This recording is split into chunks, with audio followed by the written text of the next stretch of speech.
Hello and welcome to Horror Cult Trash Oven, the show that discusses all the masterpieces and trash to pieces of genre cinema. My name's Chris. I'm Gary.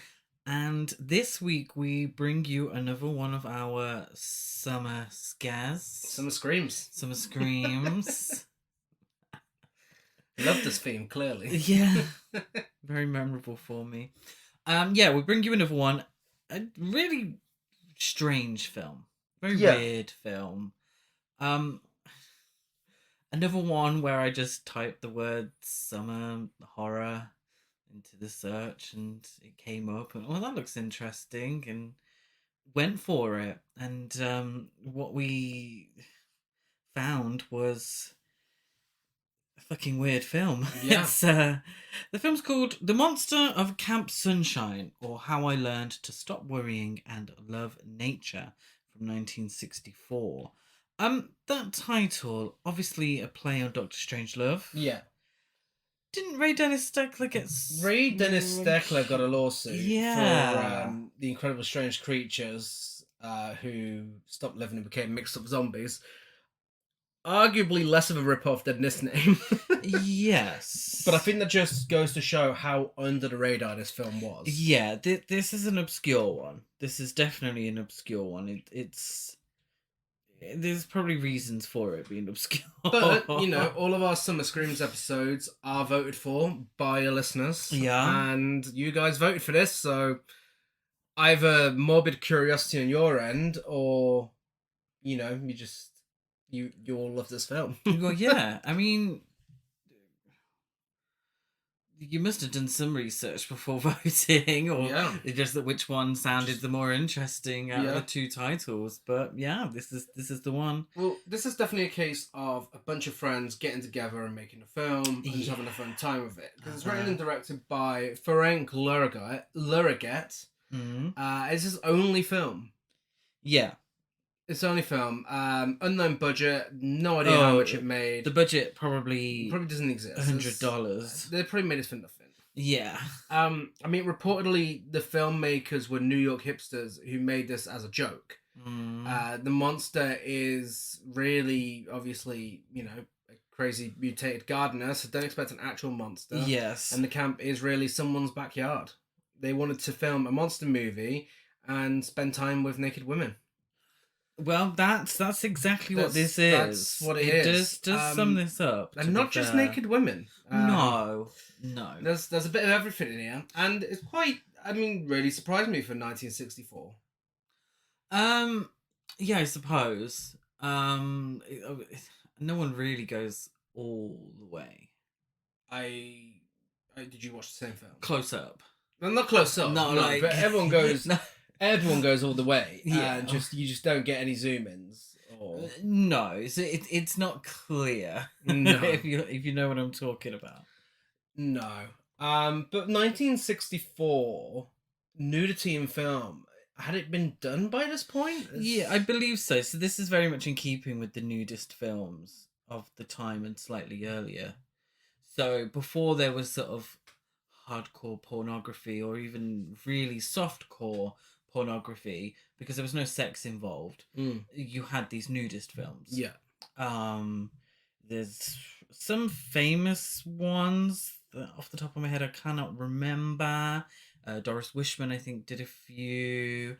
I think Russ Meyer did a few at the beginning. Of course, where it was very much here's some naked people, but they don't actually touch each other. And they, so it's not sexualized. It's kind of this one not so much, but a lot of them sort of pretended to kind of be educational. Yeah, as a way of getting around censors and getting around. This is educational. It teaches you not to drink random chemicals. Yeah, that's very true. That's very true. But I'm like, here's the anatomy of the female body. Look. Yeah. And it was very much in keeping with that. So this, I feel, is very much a parody of that. Making it into a horror film. Yeah. A low budget, very, very, very low budget horror film. Well, I would ask if you want to talk about who's in this, But for this week only, the section's called "Hey, I actually don't know you because you're only in this film." Yeah. Hey, where did you go? Yeah. Where are you? Those top acting skills just wasted. Where are you, James Gatsby? Where are you, Deborah Spray? Yeah. Natalie Dressed, Harrison Pebbles. Well, Natalie wasn't dressed by all accounts. Yeah. No one was. A good portion of this film. So yeah, with that being said, let's get to our feature presentation.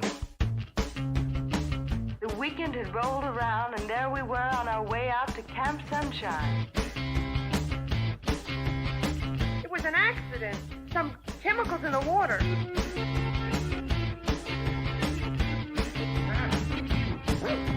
My brother's a monster.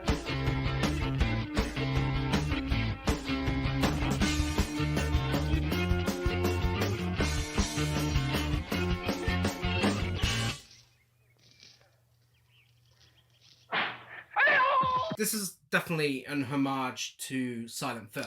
Yes. Yeah, so it's black and white, and you have these what do they call? I don't think there's a specific word. Yeah, for it's what's them. used for explaining what's happening in silent so films. Like a caption dialogue. Yes. Yeah. If anybody knows, it's I swear I looked it up and it was just like caption card. Yeah. So we'll refer to it as a caption card. So you get this card come up at the beginning and it says, "The motion picture that follows is a fable. In it there are many nudists, but only one monster. In life, it is generally the other way round." Absolutely no idea what that means. There are many monsters, but only one nudist. Okay, is that deep? Am I thinking? Yeah. Yeah. Talking about the state of the world, all those monsters and not enough naked people. We get a montage of scientist pictures, nudist camps, and other random shit during this. This is just the film. I didn't realise Yeah. that so much of this is just the film that we're about Yeah. to watch. I got very Of course it is, confused yeah. by all the scientist still photos. Yeah. And what I thought was somebody jumping out of a window. It makes more sense after you've watched the film. Yeah. And then we get New York. And then establishing shots of the city like it's a silent movie. So it is set in New York. Was it filmed in New York? Who knows? And like, Who knows? It gives you the title of the film twice, just in case you forgot it the first does. time. Not that you forget a title like this. A girl with a very obvious wig has a cigarette and puts it out before putting on a vinyl that seemingly has her narration on it. Yeah. So we meet Claire and Marta, who are roommates. So Claire is our narrator. She's our main girl. Both smoking Marlboros in bed. And like Gary says, Claire puts on a vinyl and does a little bit of narration. But the way it's timed, it looks like her narration is on the record. She says, "My name's Claire Conway. Marta and I were matched up by an IBM machine by a roommate service. And although I was going to be a model and Sue was a nurse," who the fuck is Sue? No idea who Sue is. This is one of those things that should have been corrected, because who the fuck is Sue? I'm assuming she means Marta. And Sue was a nurse and research assistant at the hospital. They had us paired off right down in the last detail. It's like, okay, how was that paired to the last detail? They're completely different jobs. Wow, we even smoked the same kind of cigarette. Now, she then goes on to say, "In New York City, while just getting up in the morning is an adventure, this is the story of one of those adventures." It's giving me Carrie Bradshaw. Yeah. It's definitely Monster Sex and the City. Uh-huh. And I'm living for it. I'm living for the sunglasses. I'm living for the wig. I'm living for the Marlboros in bed. The playing your own voice on a vinyl. It's camp. It's camp. Yeah. Marta asks Claire to change the record. Bit rude. As she's feeling a little on edge after watching 2 ghastly horror films the previous evening. Marta smashes a mirror while getting ready for work, and Claire is bitten by her cat. Claire suggests that Marta probably watched The Monsters from the Hairy Planet and Dracula Meets the Beatles in a way of cheering her up, apparently. Yeah. I mean, I don't know how that works, but okay. Is it a joke? Right, okay. But they've got a bit of bad luck, haven't they? They've got a bit of bad luck, yeah. Claire tells us about Marta's job at the hospital, where she works in the laboratory where animals are tested on. She believes it's against the laws of nature and worries that something will go wrong one day. Yeah. Yeah, which is, understandable. I mean, it's understandable. She just predicted the rest of the film. Yeah, no, she's right to say so too. Good on her. She's got the right to say that. We then join Claire at her way more glamorous job Well, as a model. As she calls it, her romantic job. Her romantic job.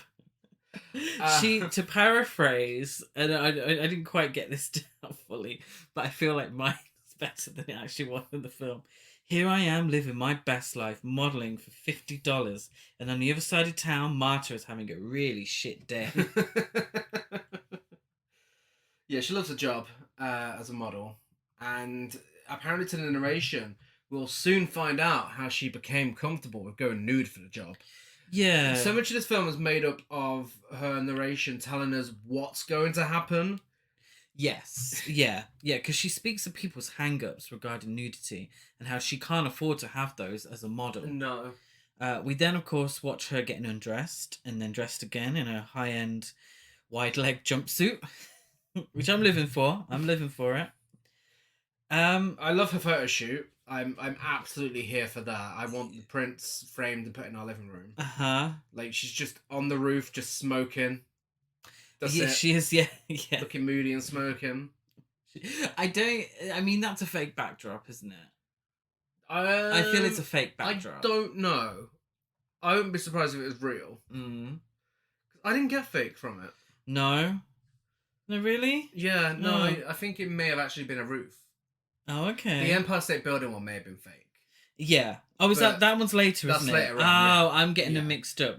My apologies. The slayage was just too big. I got confused. We get another caption card that says their killer instincts are unleashed. And then we launch into rats escaping their cages. Yeah, I got a little confused. I thought they were mice. Yeah. But they are white rats. They are white rats, yeah. And they get loose and they, seemingly thrown at Marta. they straight Friday up, the 13th Part 2 style. They straight up attack Marta. We get another caption card saying help. And then the rats, seemingly in a bizarre series of events, they push Marta out of the window. Where she clings on for life until her colleague saves her. Yeah, essentially. So this is what happened earlier. I'm still not sure how this relates to the still photography from the beginning, the credits. No. But it is kind of in keeping with that. Like, Marta's like, oh, rats! And then next thing you know, she's out the window, hanging on for dear life. It's not Spider-Man that saves her, unfortunately. No, it's not. We get a random conversation where Laurie, who also works at the modelling agency, tells Claire she's never comfortable going nude. Yeah. The photographer says to Claire, there's a bathing suit in there. It's topless. We don't see this shoot just yet. No. Which is for a men's magazine. But, it's clear that Claire has no issue with the idea of wearing a topless swimsuit. Laurie, the secretary, does. And she says, oh no, I couldn't get nude in front of anyone. Yes, I just find it difficult. Claire gets home and Marta is hysterical about what happened with the rats. Understandably too. So she does what we all do in that situation. Starts eating her feelings away. She does. If a rat had pushed me out the window, I'd be eating my feelings too. Claire's like, we need to go on a holiday. We need to sort this shit out. We've broken mirror. Cats have attacked me. You've had a shit day at work. Let's go on a holiday. So she goes through some magazines talking about a nudist community. And she's like, oh no, that's not for me. Marta reveals that after all this time knowing her, which she may have, she could have mentioned before now. She's like, oh, well, I'll tell you all about Camp Sunshine. It's a nudist beach run by my friend Susanna. Well, this is a flashback. Yeah, but she tells her all about it. Yeah, so they want to... So after the rat pushed her out the window, she then they're like, let's go on holiday to cheer us up. Oh yes, and they're gonna go Camp Sunshine, and then Claire has her flashback to when she first discovered that Marta was a nudist. So Marta discovers the nudist magazines and doesn't know what a nudist is until Marta explains it to her. And she says, Marta says, there are billions of nudists in the world, have their own time on nudist beaches, places where they can get out in the sun and away from all the prudes on the world. You know, Claire, you're kind of a prude. She says, I am? Like, how do you expect to get a break in modelling if you're afraid to show your body? Okay. That's very 90. Yeah, I mean, that's very old-fashioned. But it is. I mean, it's true for the time. Marta, she just feels better about seeing all the healthy bodies. She does. In comparison to all the sick bodies that she's always around at work. Which is, I mean, that's understandable. You know, it is. And I think the film doesn't, I don't think it actually parodies nudism. No. I actually do think it's respectful to nudism. Mm-hmm. You know, it doesn't make fun of it, which is surprising considering it's a monster movie / nudist movie. Yes, you know, of course, the main purpose is to show naked women, but it never makes fun of any of it. No. Marta says it was good. Then this is where it confused me with my notes, because it's Claire reciting what Marta said. Yeah. So then the quotes I've got down are from Claire's point of view, but why didn't Marta just say them? I know. This did annoy me a little bit in the film.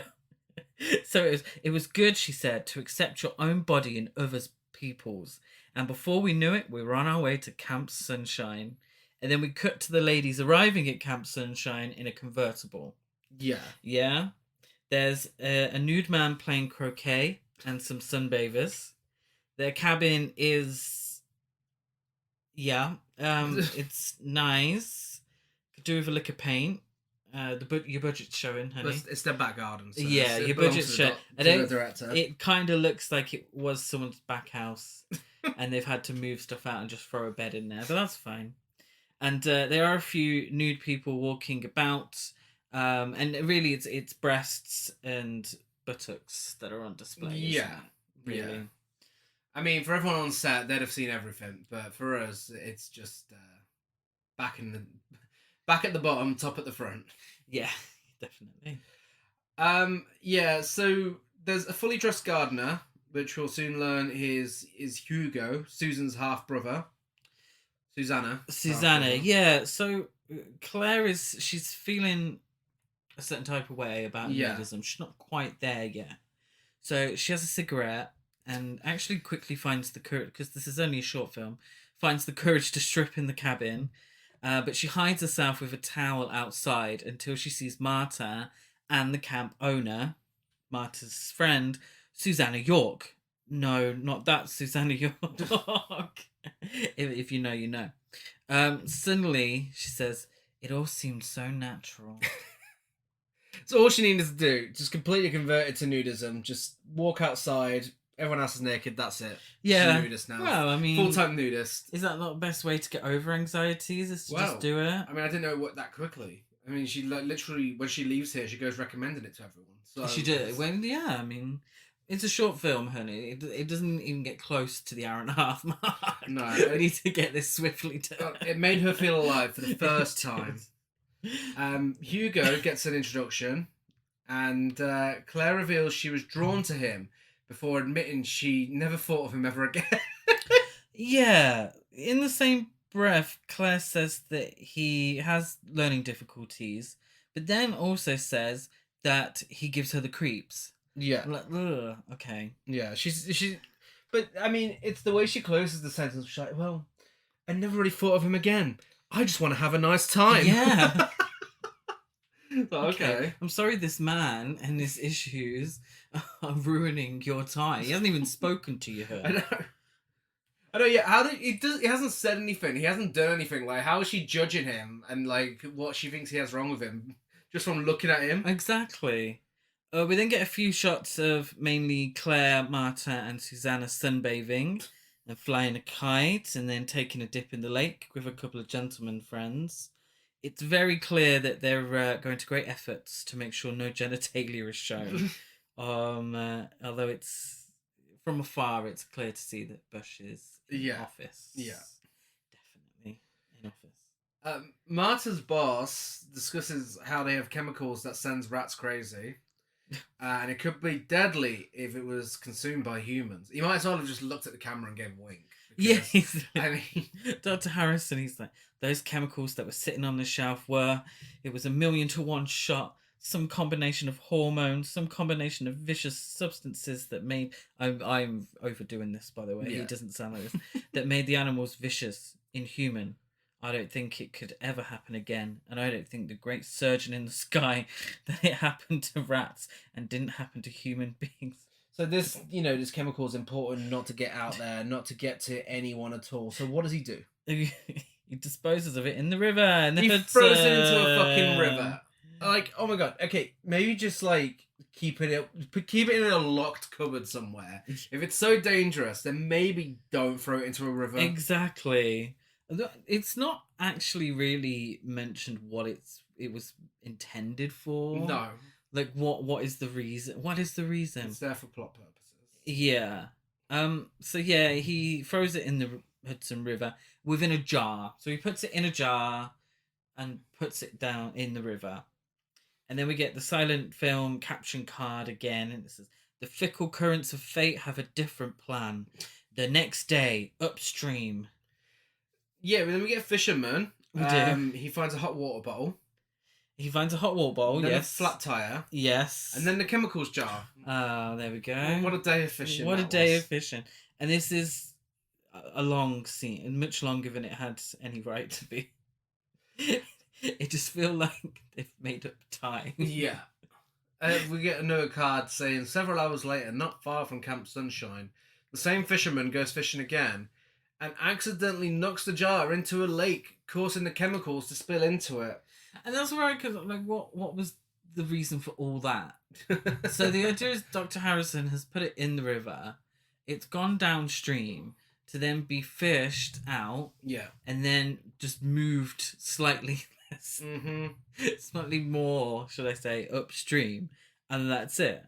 So that's where Hugo finds and opens the jar and drinks its contents, which seemingly burn his face. Yeah. Yeah. I mean, slightly. It doesn't do a lot. Yeah. It's budget constraints. Yeah. Let's put it down to budget constraints. So, despite no communication from Susanna, Marta, and Claire, despite no communication from Susanna, Marta and Claire decide to visit Camp Sunshine that weekend anyway. Can you imagine not hearing from someone that you're planning to go see and then you just show up? Yeah. Like, maybe don't go. I'd be fuming if someone did that to us. Wouldn't ya? I mean, yeah. Just came and be like, oh, are you free, love? To host us for the weekend. Yeah. And the best part is they go there and, well, before they get there, they go about their lives not knowing about what's happened. And Claire calls Ken to tell him she's now a nudist. She's like, oh yeah, so hi modelling agency boss, I'm now a nudist. just casually, like that. But doesn't he call her? No, she calls him. I thought he called her to say, oh, you're going Camp Sunshine this weekend. Wouldn't it be nice to take Laurie? No, because she tells him about Camp Sunshine. Oh. She says she's happy to do the topless photo shoot, and then that's when Ken's like, "Oh, can Laurie go along with you next time you go?" And Claire doesn't really give a straight answer. She's just like, "Yeah, we're going again next week." Like, well, that's not really answering this question. Okay. Yeah, but then Ken ends up going as well. He does. Marta finds herself. It's also a very strange thing to sign your secretary up for. Like, it would do her some good. It's like, well, how is her not wanting to get undressed in front of people affecting her work as your secretary? Like, what? Well, that's highly inappropriate. Marta finds herself falling in love with Dr. Harrison, But as Claire explains in the narration, it would take an act of fate before he visits Camp Sunshine. I love how they make it sound like it's like a mandatory thing that everyone has to go to Camp Sunshine, like at some point in their lives. I mean, everybody does. Everybody in the film pretty much does. Yeah. That's what I mean. I don't think it's real, is it? Claire does her topless photo shoot on the edge of the top of a building that is opposite the Empire State Building. And she is slaying. Like, she is. Oh my god, it's one of the most camp things I've ever seen. The bathing suit isn't topless to begin with. No. But she does a turn. She adjusts it with her back to the audience, like she's lip syncing for the crown, and then does the big reveal. It's a serve. It's high camp. It's gorgeous. Yeah. She looks stunning. She looks so cool with her sunglasses and that wig. I'm absolutely here for it. The painted backdrop even adds more to the campness of the whole thing. So then we get another card which says Camp Sunshine, here we come. They know not what awaits them. And they all arrive at Camp Sunshine. So it's Claire, Marta, Laurie, and Ken the photographer. Yeah.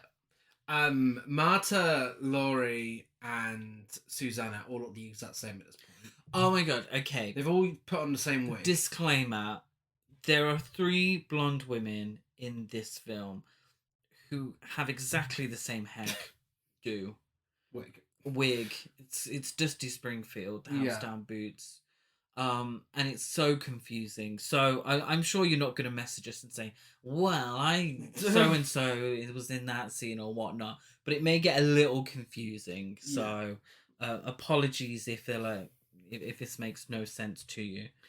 But they get there, don't they? Susanna is nowhere to be found. So they just keep on shouting Susanna.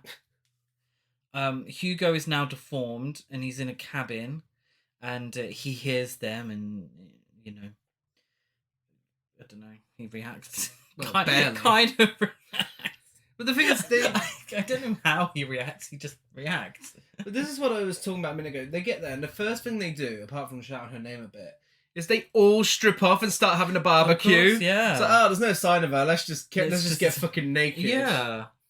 Like, she could be seriously hurt somewhere. She's not. She's making food for Hugo. So he's been locked in a cabin and Susanna's taken him some food. She doesn't look concerned about this. She doesn't really. She really doesn't. It's just like any other day to her, really. I don't know how long has passed since he drank from the jar. No. Confusingly, he's not been to a doctor. No.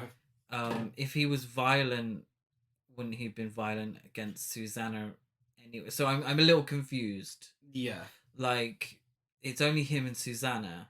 Uh-huh. And with all due respect, you know, he's a large man and she's a petite woman.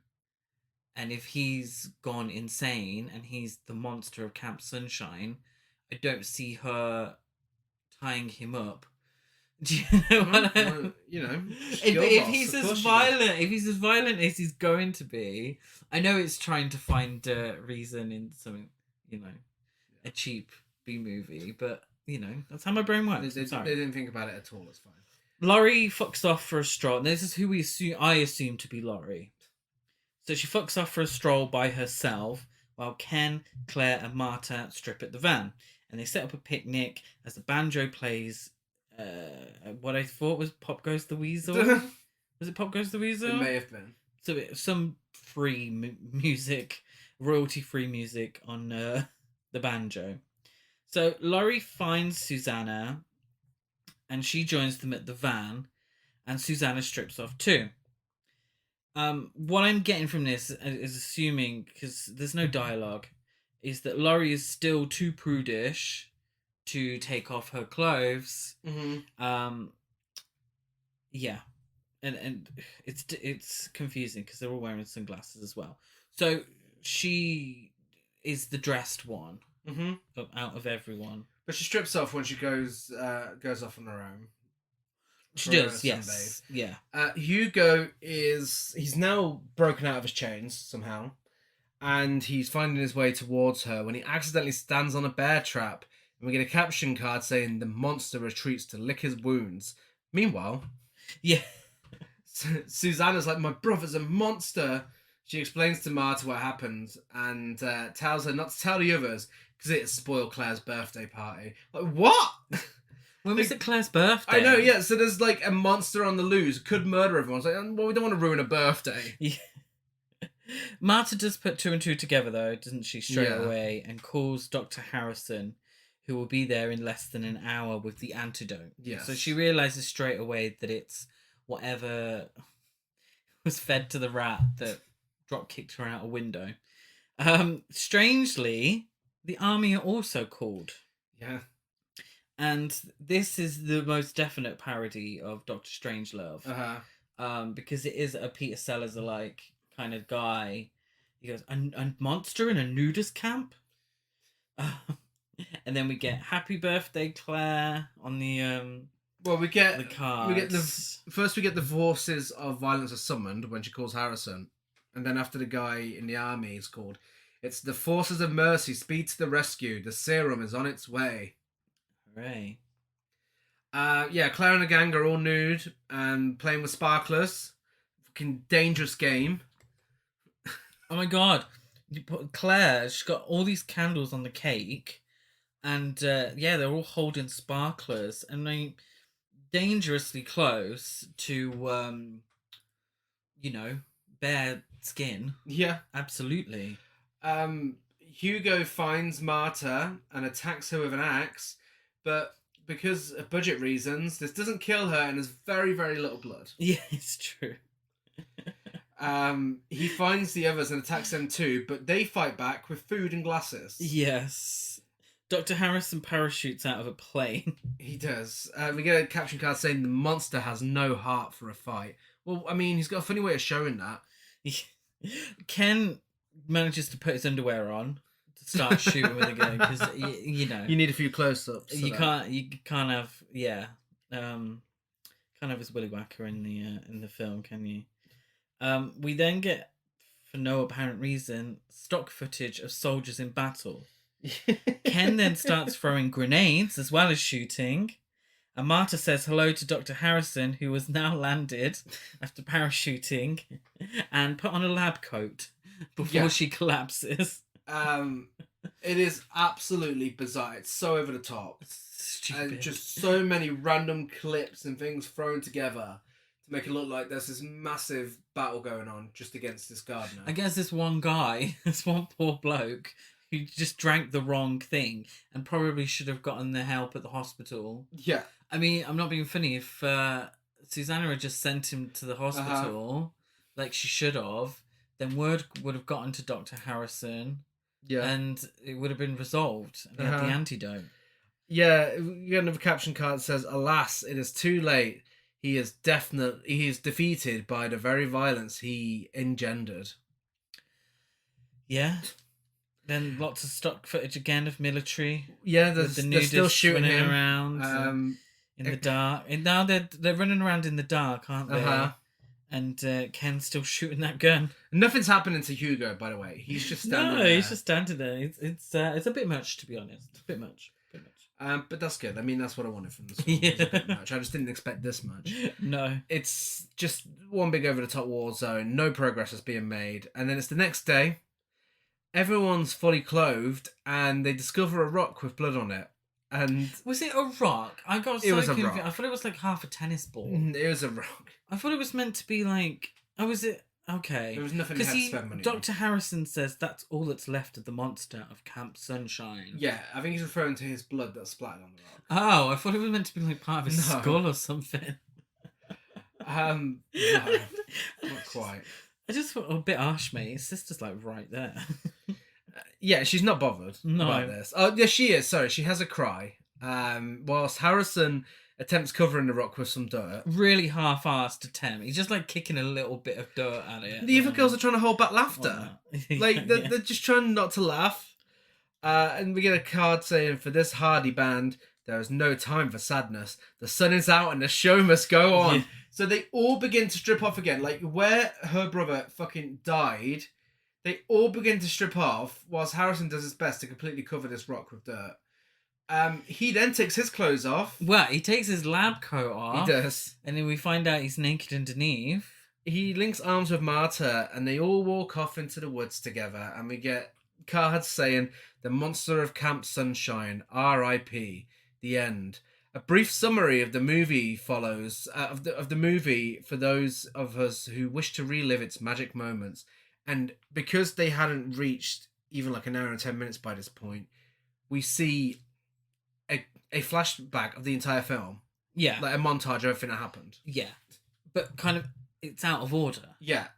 It doesn't quite match up to the plot.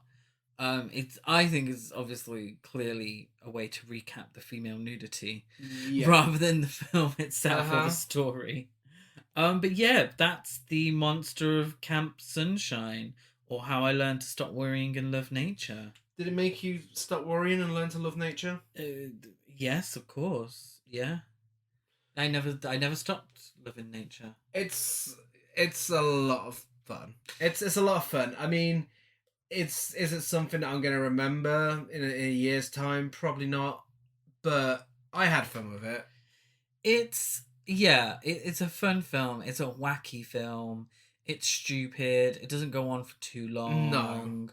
If you're not just in it for the TNA, there's fun to be had still. I mean, it's not groundbreaking masterpiece. Yeah, I mean, there's really honestly not a lot to be said about it. It does exactly what it needs to do. I mean, it does more than it needs to do, especially with that final battle. But for the most part, it's just one of those over like if you've got a short amount of time, you want to watch a film that's fun and entertaining and has a war zone to take down one guy, then this is your film. Yeah, it's not really much to say. I do apologise. Yeah, thanks for the votes, guys. Hey, I chose could have been talking about Spirit Camp. I did choose it. Spirit Camp. So let's get to the awards. Yes. Biggest queen. I have a tie because I mean, how can you decide between Claire and Marta? Well, I did go for Claire myself, just for the modelling. Claire, the model, getting $50 a day. I mean, Marta solved the mystery in like a few seconds. So... Marta was also part of the reason. That's true. She may have been dead set against it, but she was still cashing those checks from the hospital. That is true. Biggest gasp, I have Marta being attacked by the rats and nearly fallen to her death from the window. Yeah, Master Splinter kicking Marta out the window, definitely. Best dialogue, what do you have? That's all that's left of the monster of Camp Sunshine. Okay, I'm going to go with your paraphrase about how she's having a great day at work. She's having a great day at work and Marta's having a shit day. So does that mean I win? Yeah. Here I am living my best life modelling for $50. And on the other side of town, Marta is having a really shit day. I mean, it's not that far from what was actually it's said. Not, yeah. So that wins for me. It's all in the delivery. And that's Camp. I've got Claire's topless photo shoot on the edge of a building opposite the Empire State Building. Absolutely high camp. And ratings, I give it 6 naked barbecues out of 10. I give it 6 nipples positioned dangerously close to open flames out of 10. Masterpiece, trash or basic. I wouldn't say it's bad, but I would say it's a trash-to-piece. I feel like by design, no. Yeah, I mean, it is trashy. I feel like they set out to make it that way. Yeah, it's meant to be a comedy. It is meant to be a silly comedy. And if you want to check it out yourself, it's available on Plex, American Video On Demand, and American Blu-ray through AGFA. And if you enjoyed this, I recommend checking out a film with a much more serious tone, but also by a lake with nudists.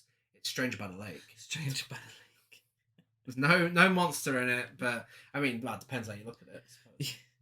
I really struggled, so I agree with Gary. Stranger by the Lake. Yeah, there's not a lot like this. I would assume this is kind of the first nudist film. The nudist film that we've watched. So if you enjoyed this, then watch the others, the Doris Wishman or the Russ Meyer films. We haven't seen them, so we might watch them. We've seen some Russ Meyer.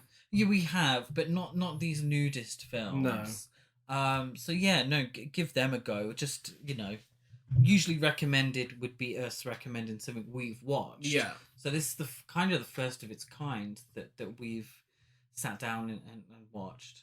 So yeah. If you've seen this film, if you're one of a handful of people who've seen it, then talk to us on social media. We're Horror Cult Trash Ever on Facebook and Instagram, Horror Cult Trash on Twitter, and now Horror Cult Trash Ever on TikTok. Wow. Where we're sharing very professional clips of sections of our episodes. What do we and Shinnery still have in common? Modern girls. We are. And of course, Fred's. Everyone forgot about Fred's after 2 days, but we're still on there. Oh yeah, but people going back after this whole X thing. I don't know. Yeah. Yeah, we may not be on Twitter for much longer. Yeah.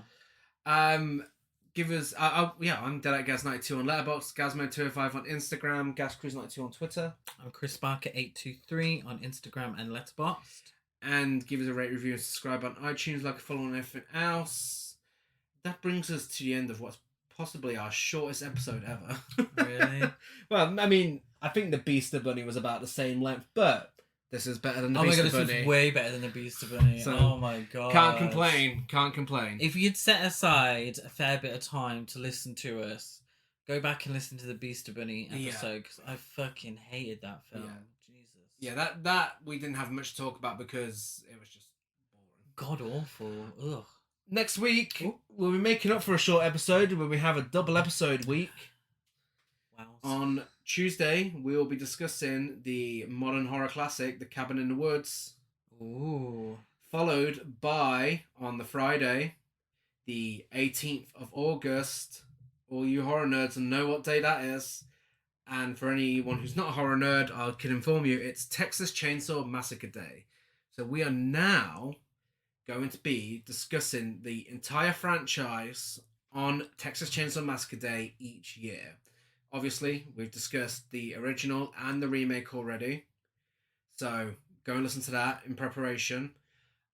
But on Friday next week, we'll be discussing Texas Chainsaw Massacre 2 and Leatherface, Texas Chainsaw Massacre 3, which the trailer tells me is the most controversial horror film ever made.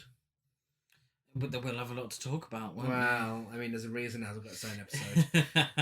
But yeah, we'll be back same time, same place next week. Bye.